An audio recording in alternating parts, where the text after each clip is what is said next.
पापा सैलरी मिल गई मुझे, पूरे 7,000 रुपए। तो बेटा मुझे 10,000 रुपए। अब सबसे पहले एक काम करेंगे, किराने वाले के पैसे दे देंगे, तो बेटा मकान का किराया भी दे देंगे।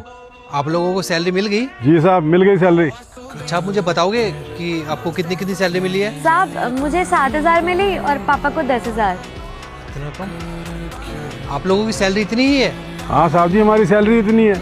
आप दोनों एक काम करना, अभी थोड़ी देर बाद मैं अपने कैबिन में बुलाऊंगा, तो आ जाना। अरे क्या हुआ साहब जी, हमसे कोई गलती होगी साहब? नहीं नहीं, कोई गलती नहीं हुई है, बस मुझे कुछ पता लगाना है। जब तक मैं ना बोलूँ घर मत जाना। ठीक है साहब जी। सर बुलाया आपने मुझे? हाँ नितेश, मुझे ये बताओ कि सबकी सैलरी दे दी ना तुमने? जी सर, सबकी सैलरी दे दी है। वो जो मेरे ड्राइवर हैं और एक वो लेडी गार्ड है, उनकी सैलरी कितनी है? सर जो आपके ड्राइवर है उनकी सैलरी 15,000 रुपये है, जो लेडी गार्ड है उनकी सैलरी 10,000 रुपये है। एक बार इधर आना। जी साहब जी। आप लोगों की सैलरी कितनी है, एक बार बताना जरा। साहब जी मेरी सैलरी 10,000 रुपये है। साहब मेरे 7,000 है। जब इनकी सैलरी 15,000 रुपये और उनकी 10,000 रुपये है, तो इनको 10,000 रुपये और उनको 7,000 रुपये क्यों दिए?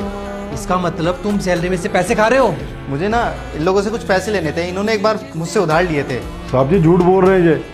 इन्होंने मुझे बताया था तुम्हारी सैलरी 10,000 रुपये है, और ये हर महीने मुझे 10,000 रुपये ही देते हैं। अरे सर ये लोग ना झूठ बोल रहे हैं, जो इन्हें सैलरी मिल रही है उसमें इनका पेट नहीं भर रहा और चाहिए इनको। अच्छा, ये लोग झूठ बोल रहे हैं।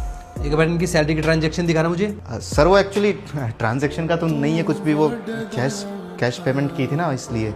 जब सबकी सैलरी ऑनलाइन पे होती है तो इनको कैश में क्यों? कैश में तो दोगे ही ना, तभी तो इनके साथ धोखाधड़ी कर पाओगे। सर इन्होंने अकाउंट नंबर ही नहीं दिया, तो मैं क्या करता? मैंने तो इनको बोला था कि अकाउंट में कर देता हूँ सैलरी। नहीं सर, हमने अकाउंट नंबर दे रखा है। ये कहते हैं अकाउंट में दिक्कत हो जाती है, इसलिए कैश में ले लिया करो। सर अरे बस करो, 80,000 रुपये सैलरी है तुम्हारी, इन लोगों से 8-10 गुना ज्यादा।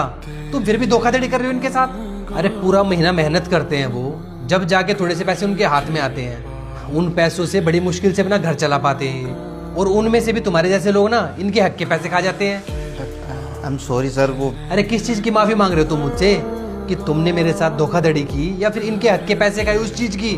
देखो तुम्हारे पास सिर्फ 2 ही रास्ते हैं। एक तो ये कि जिसके भी तुमने पैसे खाए हैं ना, उसके पैसे वापस लौटाओ, वरना तुम जेल जाओगे। जेल क्यों? मैं इनका 1-1 रुपया लौटा दूंगा, मैं प्रॉमिस करता हूँ सर, माफ कर दीजिए। भरोसा करके तुम्हें ये काम दिया था, जब भरोसा ही नहीं रहा तो फिर तुम ये काम कैसे कर पाओगे? आज के बाद ना हमारी कंपनी के आसपास में दिख भी मत जाना। चलो अब निकलो, खड़े खड़े क्या देख रहे हो? मेरे प्रभु प्रिय